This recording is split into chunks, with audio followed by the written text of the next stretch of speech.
Supreme Court today banned the registration of diesel vehicles of over 2000 cc capacity in Delhi till 31st March next year. The apex court also said that all vehicles passing from Delhi which are not Delhi bound will not be allowed to enter the city. It also ordered all taxis in Delhi to be converted to CNG. The court has also doubled the Environment Compensation Charge or the ECC on commercial vehicles using Delhi roads as a transit for their onward journey to destinations outside the national capital. Now, ECC for trucks entering Delhi is doubled from 700 to 1400 rupees and 1300 to 2600 rupees. And while the people gave mixed reactions about this decision, let's listen in. Delhi के अंदर pollution बहुत बढ़ गया है, इसके अंदर कोई शक की बात नहीं है।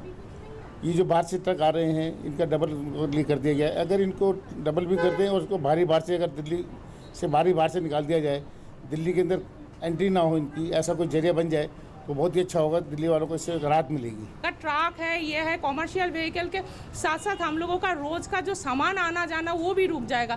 सामान के ऊपर में जो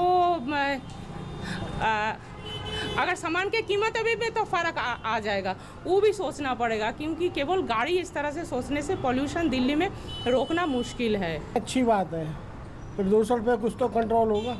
मुझे ऐसा लगता है कि जो गाड़ियाँ जो विजिबली जो धुआं दे रही है, जहाँ दिखता है, आई थिंक उनको पहले टारगेट करना चाहिए रादर देन के 2000 वाला जो मुद्दा है। न्यायपालिका जो है उनके सबके लिए मान्य है।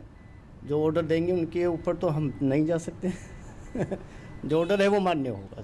मेरे ख्याल में ये तो बहुत अच्छा सुझाव है, क्योंकि प्रदूषण इतना बढ़ता जा रहा है कि इसको तो कम ही करना में ही बहुत अच्छा है। तो सर ऐसे तो फिर मैं गाड़ी चला ही नहीं पाऊँगा बिल्कुल भी। मेरी गाड़ी 2200 सीसी की गाड़ी है, कहाँ चला पाएंगे हम लोग। और इन चीज़ों को बल्कि रेगुलराइज करने के बजाय, इन चीज़ों को आगे लाने के बजाय, अगर जो गाड़ियाँ पॉल्यूशन छोड़ रही हैं, जो हमारी डीटीसी बसेज़ हैं और भी हैं, जो गाड़ियाँ पॉल्यूशन छोड़ रही हैं, उनके खिलाफ अगर कोई कार्रवाई की जाए तो मेरे ख्याल से ज़्यादा सही रहेगा। जितनी भी डीजल के व्हीकल्स बाहर से गाड़ियाँ लेके आते हैं आपकी सब्जी के लिए, चाहे कहीं पे भी आजादपुर मंडी के लिए, उनका रूट ही अलग कर दें। एंट्री बंद कर दिया कि उससे हमें फैसिलिटीज़ तो मिलेंगी। वैसे ही इतना ज़्यादा ट्रैफिक हुआ पड़ा है, तो उससे हमें फैसिलिटीज़ मिलेंगी। कम से कम ट्रैफिक नहीं होगा तो हमें आने जाने इतना जो हमारा टाइम वेस्ट होता है, जो वो सिर्फ हमारा हाफ एन आवर का रनवे होता है, वो 2 आवर्स का हो जाता है, तो उससे हमारा टाइम भी तो सेफ होगा।